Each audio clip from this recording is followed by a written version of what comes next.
Bonjour à tous, j'espère que vous allez bien, donc c'est Fred de TLF Pro Drone. On se retrouve aujourd'hui donc sur cette vidéo sur le simulateur de drone FPV Uncrashad. On va se retrouver donc pour parler un petit peu des aspects positifs et négatifs du drone FPV pour les professionnels. Alors il faut savoir que le drone FPV c'est quelque chose qui commence vraiment à se développer.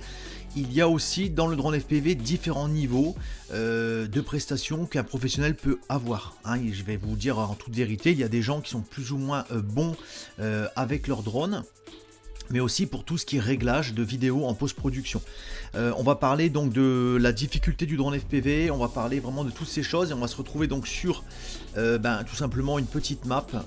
Regardez, on va se mettre sur un centre-ville. Voilà. Donc alors en fait le drone FPV c'est quoi? C'est un drone qui n'a plus aucune stabilisation. Ce sont des drones qui sont très rapides en fait ce sont des drones qui sont vraiment aussi très difficiles. Alors attendez, je vais connecter la manette. Très difficile à commander. Donc vraiment une difficulté extrême au niveau du contrôle. Lorsque j'ai commencé il y a déjà quelques temps, je me suis vite rendu compte que c'était vraiment pas donné à tout le monde. Il faut savoir que voilà, il y a deux sticks sur la manette. Les sticks sont très sensibles. Vous voyez, on peut très vite prendre des gaz ou les couper. Auquel cas ça nous fait un piqué en fait. Donc vous avez le stick de gauche qui permet de gérer donc les gaz avec donc une accélération, vous voyez, donc qui va faire monter le drone. Et si on vient tourner les sticks, le drone va tourner en fait comme ça sur lui-même. Vous voyez, donc il n'y a aucune possibilité de baisser la caméra. La caméra va se baisser et s'orienter avec le stick de gauche. Le stick de droit, pardon.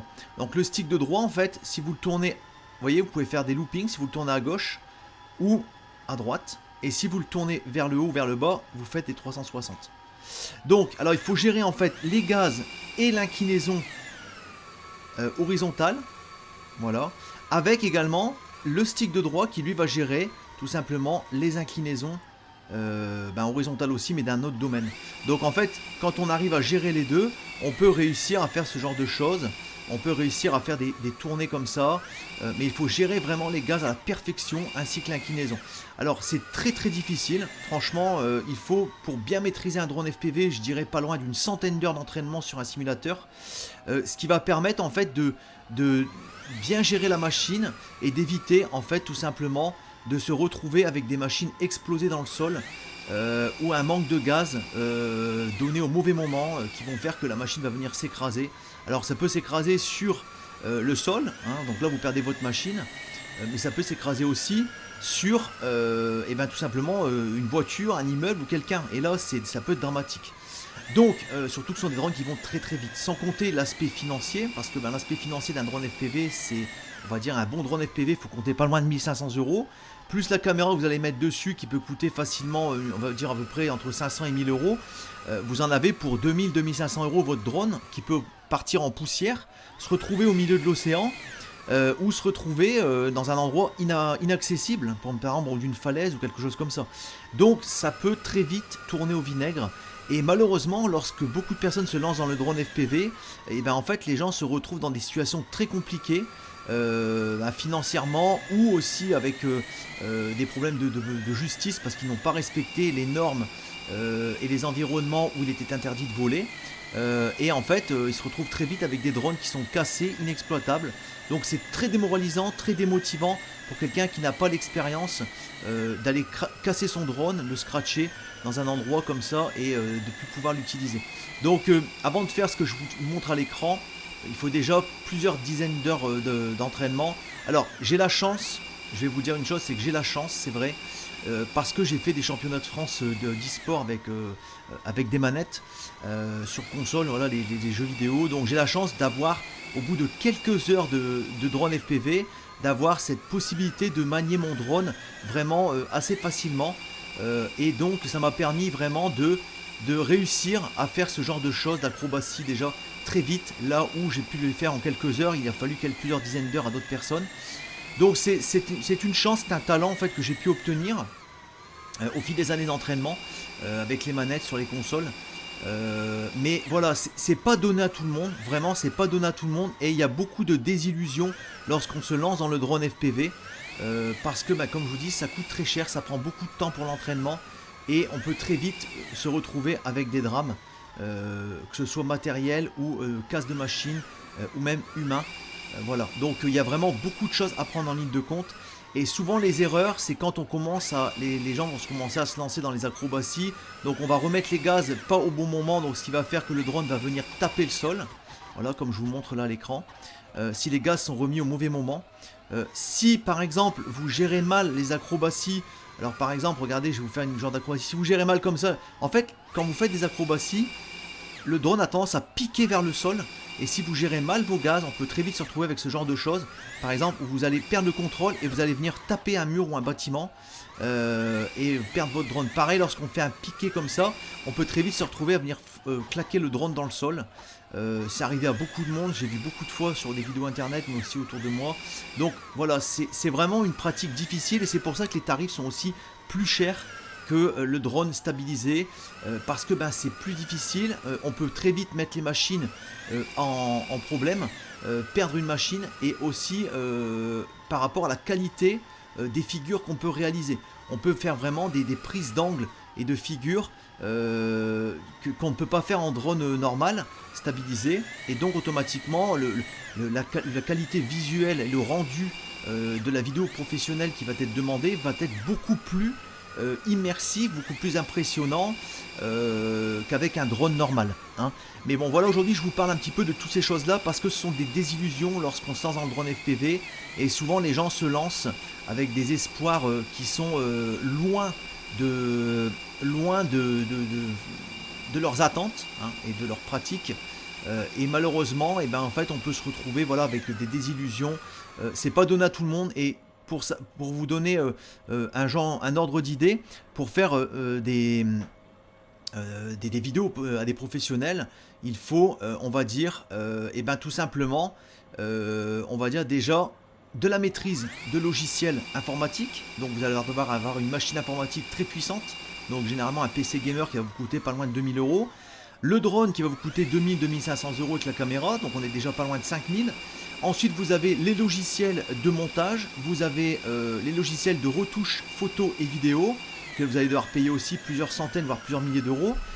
Et au-delà de ça, vous avez aussi tout l'aspect technique, administration, c'est-à-dire devenir professionnel de drone, c'est aussi des formations qu'il faut payer. Au-delà de tous ces aspects-là, qui sont déjà énormément démotivants dès le départ, il y a la difficulté des examens, certains disent que c'est facile, mais moi j'ai tendance à vous dire que c'est pas si facile que ça. Ça demande vraiment des dizaines d'heures de révision, notamment pour tout ce qui est documents de CATS, toutes ces choses-là, la réglementation européenne.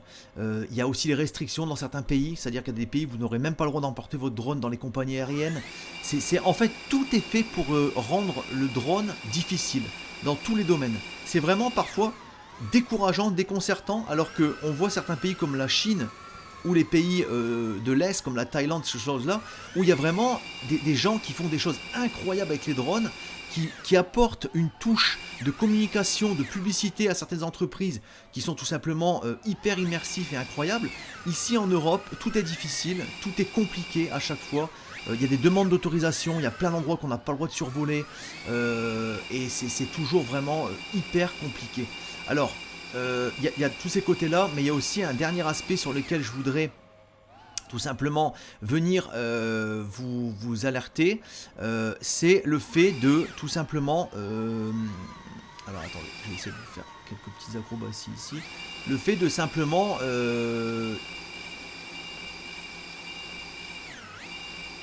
avoir... Alors attendez, je cherche un petit peu qu'est-ce que je vais pouvoir vous montrer. Le fait d'avoir en fait tout simplement un côté commercial, parce qu'en fait il y a une façon d'aborder, de parler aux professionnels, et en fait il y a aussi un côté démarchage que tout le monde n'a pas non plus, hein. Il y a énormément de démarchage, il y a aussi beaucoup d'aspects administratifs pour gérer l'entreprise, pour toutes ces choses là, et en fait tout ça on ne s'y attend pas en fait, parce que vous allez vous retrouver avec un drone, avec du matériel et pas de prestations derrière. Donc il y a tous ces aspects là qu'il faut prendre en compte, hein. J'ai vraiment essayé de vous montrer un petit peu tous les aspects. Lorsque je me suis lancé, ça a été difficile, parce que il faut prendre tout ça en compte. Il faut vraiment avoir une très très forte motivation, et si cette motivation là n'est pas vraiment bétonné. Vous allez vous retrouver soit avec une machine cassée, soit avec zéro prestation, soit avec des problèmes parce que vous aurez survolé un endroit que vous n'avez pas le droit, ou soit vous allez échouer aux épreuves pour devenir télépilote professionnel. Donc vous voyez, c'est énormément de contraintes en fait, énormément de contraintes. Il y a beaucoup de concurrence également. Donc en fait, il faut bien prendre tout ça en ligne de compte avant de se lancer dans le drone FPV. Et là, on est aussi sur des choses, comme je vous disais, beaucoup plus compliquées qu'un drone normal en fait. Tout est difficile en drone FPV. Donc voilà, je vous invite vraiment à réfléchir avant de vous lancer là-dedans. Ne faites pas des bêtises, ne quittez pas vos travails alors que voilà, vous êtes dans une certaine incertitude, parce que vous allez vous retrouver en fait sans emploi et peut-être avec zéro prestation, zéro revenu qui vont rentrer. Donc voilà, faites attention avant de vous lancer dans le drone FPV. Concernant les professionnels maintenant, il faut savoir que voilà, les prestations en drone FPV sont plus chères. Pourquoi? Parce qu'en fait, comme je vous disais en début de vidéo, il y a beaucoup plus de risques de casse de matériel, beaucoup plus de difficultés à piloter, mais aussi derrière le rendu de la vidéo, le rendu, par exemple, regardez, si on vous demande de faire une prestation autour d'un voilier, ça c'est déjà vu, hein. Donc par exemple autour d'une compagnie maritime qui désire mettre en avant ses voiliers, donc vous voyez, on peut faire ce genre de choses, donc des choses vraiment assez acrobatiques, des choses vraiment qui vont mettre le bateau en avant, et la qualité de la prestation, voilà, va être vraiment incroyable, parce qu'en fait vous allez vous retrouver vraiment avec une vidéo extrêmement immersif. On peut faire passer le drone vraiment à ras du bateau, voyez, mais il y a un risque de chute du drone dans l'eau, ou de venir heurter les voiles, donc par exemple, ou la coque, et là c'est automatiquement plus difficile. Donc vous n'aurez pas ce genre de vidéo en fait si vous prenez un drone stabilisé. On peut vraiment prendre, voyez, on peut prendre des angles un peu plus larges, on peut prendre des angles vraiment serrés, on peut faire tomber le drone comme ça à ras du bateau. Donc il y a plein de choses qu'on peut venir faire avec un drone FPV. Après derrière, avec un beau montage, on peut se rendre compte en fait de la qualité des vidéos qu'on peut faire en drone FPV, qui sont quand même beaucoup plus immersifs, beaucoup plus jolis, beaucoup plus professionnels, beaucoup plus qui donnent beaucoup plus envie qu'avec un drone classique où les plans vont être beaucoup plus lents. Et en fait, on s'ennuie beaucoup plus vite à regarder une vidéo de drone stabilisé par rapport à un drone FPV. Donc voilà, moi ce que je voulais vous dire aujourd'hui dans cette vidéo, c'était pour faire un petit point.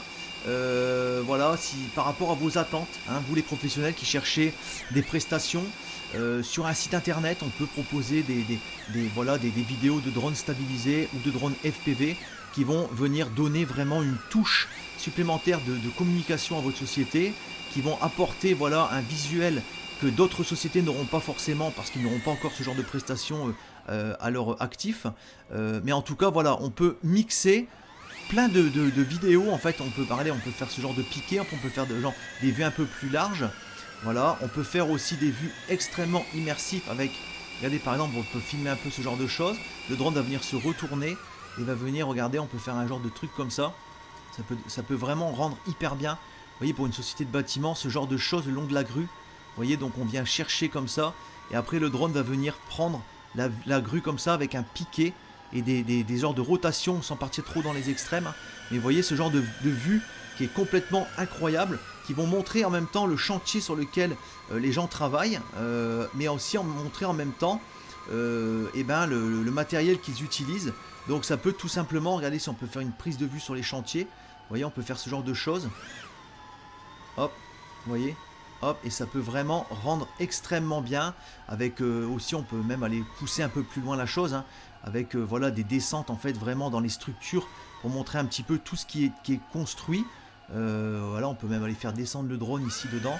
Voilà, on peut remonter comme ça et venir prendre un petit tour comme ça. Donc vous voyez, ça peut vraiment être incroyable en termes de rendu vidéo pour un professionnel. Donc voilà, moi ce que je voulais vous dire aujourd'hui, je vous ai parlé vraiment du côté désillusion lorsqu'on se lance dans le drone FPV, le côté extrêmement difficile. Là vraiment, croyez-moi, c'est pas vraiment pour démotiver, mais c'est vraiment pour commander un drone FPV, c'est vraiment extrêmement difficile. Sans compter aussi un point que j'ai pas abordé, que je vais terminer là-dessus, c'est que lorsque vous lancez en drone FPV, que vous êtes sur un simulateur comme je le fais là aujourd'hui, bon bah voilà, on peut se permettre des petites choses, voilà, on peut se permettre des petits rase-mods, des petits passages entre les bâtiments, mais sachez que voilà, on peut perdre la communication avec le drone, on peut très vite venir casser le drone, mais aussi on peut avoir le stress et un manque de sang-froid qui va faire que bah, vous n'allez pas oser prendre des risques avec votre drone, donc les images ne seront pas forcément extrêmement intéressantes, mais aussi celui qui prend trop de risques eh ben, va venir scratcher son drone. Hein. Et ça demande extrêmement de sang-froid, c'est très stressant et très angoissant de faire voler un drone FPV.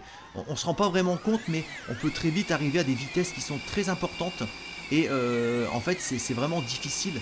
C'est vraiment difficile de manier son drone comme ça dans des ruelles. Et beaucoup de gens cassent leur machine, faut le savoir, ou perdent la connexion, voilà, ou mettent leur machine là où il faut pas. Et ça peut devenir vraiment extrêmement contraignant et avoir des problèmes aussi avec tout simplement la loi ou si vous êtes dans un endroit interdit, si vous cassez, si vous avez des assurances doivent prendre en compte, c'est toujours des sources de problèmes qui vont faire que en fait on peut très vite être découragé et perdre des euros plutôt qu'en gagner en fait, hein, tout simplement. Donc voilà ce que je voulais vous dire aujourd'hui. Je vous ai montré un petit peu tout ce qu'on peut faire en fait en termes de vol avec un drone FPV. Dans cette vidéo, donc si vous êtes un professionnel que vous souhaitez voilà, avoir une prestation comme ça pour avoir une vidéo, mettre sur votre page internet, mettre sur votre chaîne YouTube ou présenter sur des écrans d'accueil dans votre société, dans votre hall d'entrée par exemple, et ben vous pouvez nous contacter sur notre boîte mail tlfprodrone@gmail.com. Nous vous répondrons rapidement, on pourra aussi se rencontrer pour discuter un petit peu de vos futurs projets. Et puis écoutez, je vous dis à très bientôt, je vous souhaite de passer une bonne journée et puis on se retrouve très vite donc pour d'autres vidéos, d'autres prestations que je vous présenterai sur la chaîne. Allez, à très bientôt, passez une bonne journée.